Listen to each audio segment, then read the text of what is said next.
ஓம் சரவண பவ. ஓம் சரவண பவ. ஓம் 139ஆம் பாட்டு. தொல்லை முதல் தானுள் மெல்லியிரு பேதங் சொல்லு குணமூவந்தம் எனவ. தொல்லை முதல் தானுள் மெல்லியிரு பேதங் சொல்லு குணமூவந்தம் எனவ.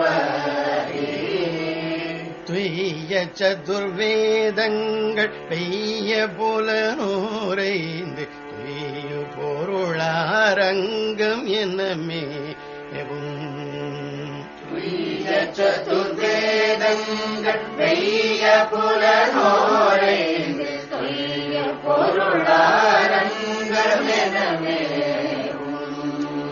பல்ல பல நாதங்கள் அல்க பசுபாசங்கள் பல்கு தமிழ் தானுன்றி இசையாயி. பல்ல பல நாதங்கள் அல்க பசுபாசங்கள் பல்கு தமிழ் தானுன்றி இசையாயி.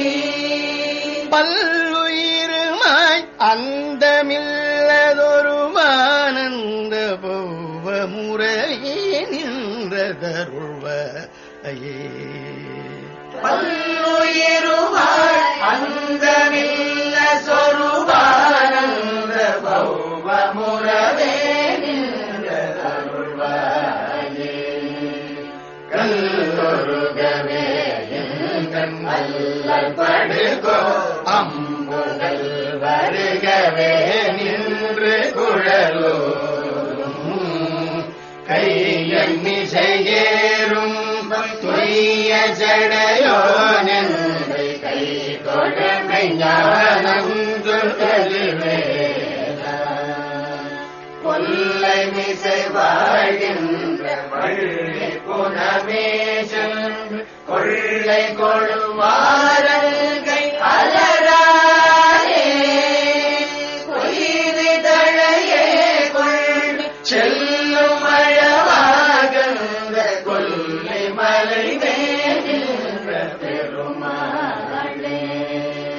பல்ல பல நாதங்கள் அல்க பசுபாசங்கள் பல்க தமிழ் தானுன்றி இசையாயி. பல்லுயிருமாய் அந்தமில்ல சொருபானந்த பௌவ முறவே நின்றதருள்வையே.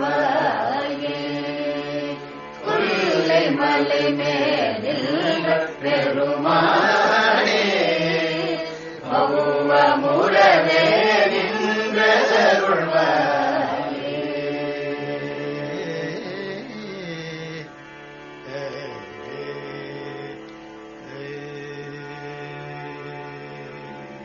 பாடல் எண் 711.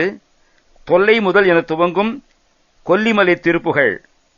தொல்லை முதல் தான் ஒன்று மெல்லி இரு பேதங்கள் சொல்லு குண மூவந்தம் எனவாகி பழம்பொருள் முதற்பொருள் என தான் ஒன்றே விளங்குவதாய் சக்தி சிவம் என்னும் இருவேறு தன்மையதாய் சொல்லப்படும் ராஜத தாமத சாத்வீகம் எனப்படும் முக்குண முடிவாய் முக்குணங்களை உடைய திரிமூர்த்திகளாய் துய்ய சதுர்வேதங்கள் வெய்ய புலன் ஓரைந்து தொய்யு பொருள் ஆரங்கம் என போதும் பரிசுத்தமான 4 வேதங்களாக கொடிய புலன்கள் சுவை ஒளி ஊறு ஓசை நாற்றம் என்னும் ஓர் 5ஐயும் சோர்வடையச் செய்யும் பொருள் கொண்ட 6 அங்கம் வேதாங்கம் சிக்ஷை வியாக்கரணம் சந்தஸ் நிருத்தம் ஜோதிடம் கற்பம் என 6 வகைப்பட்ட வேதப் பொருள் உணர்த்தும் கருவிகளாக விளங்குவதாக பல்ல பல நாதங்கள் அல்க பசு பாசங்கள் பல்கு தமிழ் தான் ஒன்றி இசையாகி பல பல ஒலிகளில் தங்குவதாய் உயிர் தலை என்பனவாய் பெருகும் தமிழ் பொருந்தி இசை இன்னிசையாய்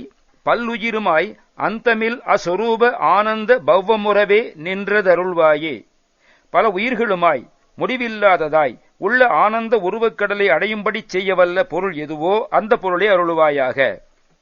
கல் உருக வேயின்கண் அல்லல்படு கோ அம் புகழ் வருகவே நின்று குழலூதும் கையன்மிசை ஏறு உம்பன் நொய்ய சடையோன் எந்தை கைத்தொழ மெய்ஞானம் சொல் கதிர்வேலா. மலையும் உருகும்படியாக மூங்கிலில் கட்டப்படும் பசுக்கள் அழகிய புகுமிடம் வந்து சேரும்படி நின்று குழல் ஊதுகின்ற புல்லாங்குழல் ஊதுகின்ற கையை உடையவனாம் கண்ணபிரானாம் திருமாலாகிய விடையின் மேல் ஏறும் உம்பன் பெரியோன் புன்சடையோன் ஆகிய எந்தை சிவபெருமான் கைதொழுது நிற்க மெய்ஞானத்தை போதித்த ஒளி வேலவனே, கொல்லைமிசி வாழ்கின்ற வள்ளி புனமே சென்று கொள்ளை கொளும் மாறன் கை அலராலே. திணை கொல்லையில் வாழ்ந்திருந்த வள்ளியின் திணைப்புனத்துக்குச் சென்று உயிரை கொள்ளை கொளும் மன்மதனது கை மலர்பானங்களின் செய்கையாலே கொய்து தழையே கொண்டு செல்லும் மழவா கந்த கொல்லிமலை மேல் நின்ற பெருமாளே. கொய்து தழை கொய்து எடுத்துக்கொண்டு சென்ற கட்டழகு உடையவனே, கந்தனே, கொல்லிமலை மேல் விளங்கும் பெருமாளே, ஆனந்த உருவக்கடலை அடையும்படி செய்யவல்ல பொருள் எதுவோ அந்த பொருளை அருளுவாயாக. இந்த பாடலின் முதல் 2 அடிகளில் 1 முதல் 6 வரையில் எண்கள் வருவது கவனிற்கப்பாலது. இதன் கருத்தை திருமந்திரத்தில் ஒன்றவன் தானே இரண்டவன் இன்னருள் நின்றனன் 3னுள் 4 உணர்ந்தான் 5 வென்றனன் 6 விரிந்தனன் 7 சென்றனன் தானிருந்து தான் உணர்ந்து 8 என்று கூறப்பட்டிருப்பதை உணரலாம். மேலும் இசைக்கு கல்லும் உருகும் என்பதற்குச் சான்று அகஸ்திய முனிவர் யாழ்வாசிக்க பொதியமலை உருகினது. ராவணன் அகத்தியருடைய இருக்கையான பொதியமலையில் புக்கபொழுது அவனை பிணித்து தமிழகத்தை விட்டு அகற்றும் பொருட்டு கந்தர்வ கானத்தை தம் யாழ் கொண்டு அகத்தியர் வாசிக்க அந்த இசைக்கு பொதியமலை உருகி ராவணனை தன்னுள் சிக்க வைத்தது.